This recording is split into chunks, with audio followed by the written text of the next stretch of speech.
بسم اللہ الرحمن الرحیم۔ ناظرین کرام السلام علیکم۔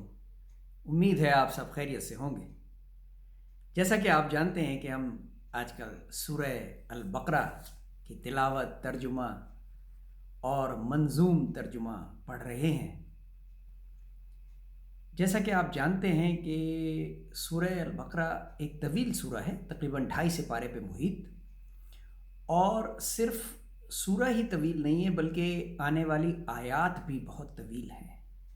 کچھ دوستوں نے مشورہ دیا ہے کہ ویڈیو کو بہت زیادہ طویل نہ کیا کریں، تو اب اس کا ایک راستہ نکالا ہے، اور امید ہے کمنٹس میں آپ اس پہ مجھے مشورہ بھی دیں گے کہ تلاوت کرتے وقت ہم تمام آیات کی مکمل تلاوت نہیں کریں گے، البتہ ترجمہ، اردو ترجمہ جیسا کہ ہم ہمیشہ کرتے ہیں، اور آج ہم رہنمائی لیں گے سید ابوالعلا مودودی کے تفہیم القرآن سے، کیونکہ آج ہمیں پڑھنا تھا سورہ البقرہ کی 21ویں آیت سے لے کے 30ویں آیت تک۔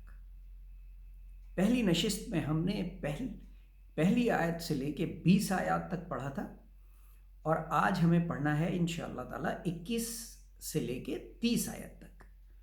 تو ہم ترجمہ مکمل پڑھیں گے، تلاوت صرف منتخب آیات کی کریں گے، اور منظوم ترجمہ بھی پورا کریں گے 21 سے لے کے 30 آیات تک۔ اس طرح ہم اپنے ویڈیو کی لینتھ کو 10 منٹ کے اندر اندر رکھنے کی کوشش کریں گے، کیونکہ زیادہ تر دوستوں کی یہی فرمائش بھی ہے اور مشورہ بھی ہے۔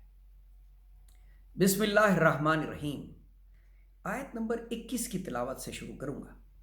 یا ایھا الناس اعبدوا ربکم الذی خلقکم والذین من قبلکم لعلکم تتقون۔ لوگو، بندگی اختیار کرو اپنے اس رب کی جو تمہارا اور تم سے پہلے جو لوگ ہو گزرے ہیں ان سب کا خالق ہے۔ تمہارے بچنے کی توقع اسی صورت سے ہو سکتی ہے۔ اب باقی آیات کا ترجمہ بھی میں لگاتار پڑھوں گا، لیکن بیچ بیچ میں منتخب آیات کی تلاوت بھی کرتا رہوں گا۔ وہی تو ہے جس نے تمہارے لیے زمین کا فرش بچھایا، آسمان کی چھت بنائی، اوپر سے پانی برسایا، اور اس کے ذریعے سے ہر طرح کی پیداوار نکال کر تمہارے لیے رزق بہم پہنچایا۔ پس جب تم یہ جانتے ہو تو دوسروں کو اللہ کا مد مقابل نہ ٹھہراؤ۔ توحید کا مسئلہ بیان ہوا ہے۔ اور اگر تمہیں اس امر میں شک ہے کہ یہ کتاب جو ہم نے اپنے بندے پر اتاری ہے یہ ہماری ہے یا نہیں، تو اس کے مانند ایک ہی صورت بنا لاؤ۔ ناظرین کرام، یہ بہت اہم موضوع ہے، کیونکہ اکثر بحث مباحثہ کرتے تھے مشرک، منکر، کافر، اور کہتے تھے کہ یہ تو کسی شاعر کا کلام ہے، تو یہ ہر دوسرے روز ایک نئی آیت بنا کے لے آتا۔ اس وقت یہ وحی نازل ہوئی کہ اے محمد صلی اللہ علیہ وآلہ وسلم، ان سے کہو کہ اگر یہ سمجھتے ہیں کہ یہ کلام اللہ کا نہیں ہے تو ذرا کوئی ایک صورت ہی بنا لائیں اس طرح کی۔ یہ بہت اہم ہے۔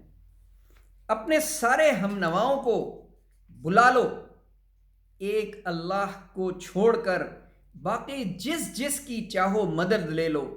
اگر تم سچے ہو تو یہ کام کر کے دکھاؤ، یعنی اس کے مد مقابل ایک بھی سورہ اس دلیل کے ساتھ اور اتنی واضح اور اتنی مکمل اور اتنی مفہوم سے بھری بنا کے لے آؤ، اور یقیناً تم یہ کام نہیں کر سکو گے۔ آگے کہا ہے کہ لیکن اگر تم نے ایسا نہ کیا اور یقیناً کبھی نہیں کر سکتے تو ڈرو اس آگ سے جس کا ایندھن بنیں گے انسان اور پتھر، جو مہیا کی گئی ہے منکرین حق کے لیے۔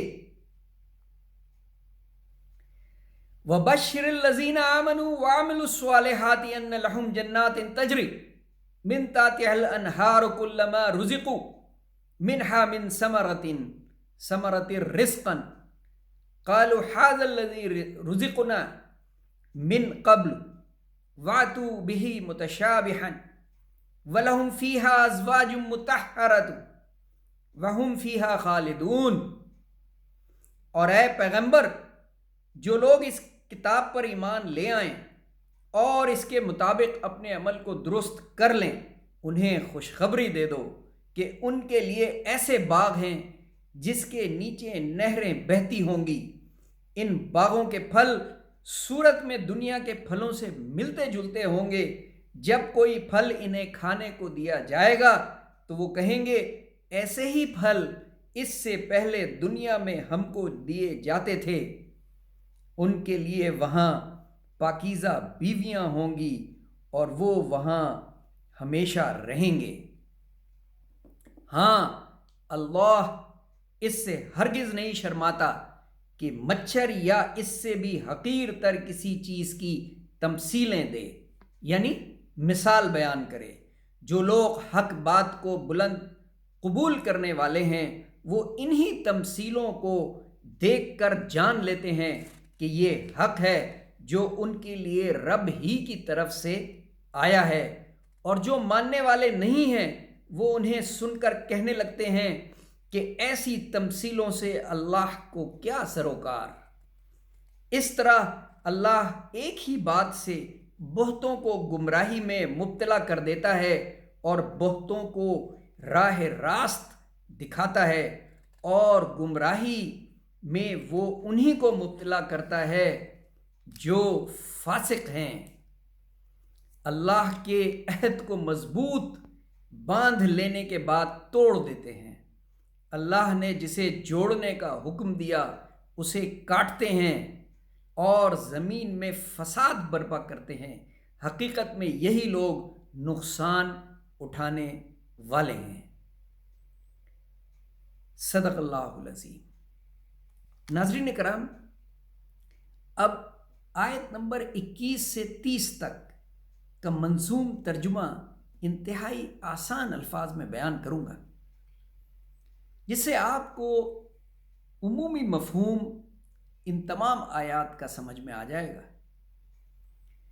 آخری آیت جو ہم نے 19ویں اور 20ویں کا منظوم ترجمہ کیا تھا اس سے ہی شروع کروں گا تاکہ پیچھے سے کنیکشن بن جائے۔ رب نے کیا جو فیصلہ بندہ بنانے کا، کرنے لگا ابلیس بحث اپنی صفت پر۔ یہ ہمارا پچھلی نشست کا آخری شعر تھا۔ اب آگے ملاحظہ فرمائیے 21ویں آیات کے بعد، جس نے کیے تخلیق، یہ زمین و آسمان، سبحان اللہ، جھک جاؤ رب کے سامنے ہو جاؤ سرخرو، جس نے کیے تخلیق، یہ زمین و آسمان، برسایا آسمان سے پیدا کیا ہے رزق کو، برسایا آسمان کو پیدا کیا ہے رزق، کرنا نہیں شریک کبھی کوئی نفس، کرنا نہیں شریک کبھی بھی کوئی نفس۔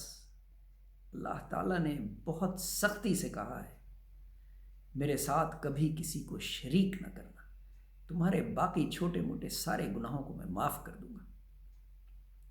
جو کر رہے ہو شک رب کے کلام پہ، جو کر رہے ہو شک رب کے کلام پہ، کوشش کرو تم بھی بنا لاؤ ایک صورت، کوشش کرو تم بھی بنا لاؤ ایک صورت، یاد رہے ایسا تم کر نہ سکو گے، یاد رہے ایسا تم کر نہ سکو گے، ڈرتے رہو اس آگ سے، ایندھن ہے جو کافر کی، جنت ملے گی ان کو اعمال تھے جن کے نیک، جنت ملے گی ان کو اعمال تھے جن کے نیک، پھل کھائیں گے جنت میں بیویوں کے ساتھ، پھل کھائیں گے جنت میں بیویوں کے ساتھ۔ رب نے ہے دی مثال ہر خاص و عام کی، رب نے ہے دی مثال ہر خاص و عام کی، کافر نہ کبھی جان سکیں گے اللہ کی حکمت، سبحان اللہ، کافر نہ کبھی جان سکیں گے اللہ کی حکمت، تم توڑتے ہو اپنے عہد جو رب سے کیے تھے، تم توڑتے ہو اپنے عہد جو رب سے کیے تھے، کرتے ہو تم فساد و کفر جس نے تمہیں بنایا، کرتے ہو تم فساد و کفر جس نے تمہیں بنایا، بھول نہ جانا کہ لوٹ کے جاؤ گے۔ سب سے زیادہ بحث اسی بات پہ ہوتی تھی کہ جب ہم ایک دفعہ مر جائیں گے تو کیا دوبارہ اٹھائے جائیں گے؟ کیوں نہیں؟ بھول نہ جانا کہ لوٹ کے جاؤ گے رب کے پاس اپنے جس نے جہاں بنایا، رب کے پاس اپنے جس نے جہاں بنایا۔ اللہ تعالیٰ نے اپنے پیارے نبی سے کہا ان سے کہہ دو کہ کیوں نہیں آؤ گے میرے پاس لوٹ کے، آخر پہلی دفعہ بھی تو میں نے ہی تمہیں بنایا تھا۔ سبحان اللہ، صدق اللہ العظیم۔ ناظرین کرام، اپنی آئندہ نشست میں انشاءاللہ 31 آیات سے لے کے 40 آیات تک کا ترجمہ، سلیکٹڈ تلاوت اور مکمل منظوم ترجمہ پڑھیں گے۔ اردو کا سبق آج کے لیے نیا لفظ ہے اساسہ، اساسہ۔ بہت شکریہ، اپنا بہت خیال رکھیے گا، اللہ حافظ۔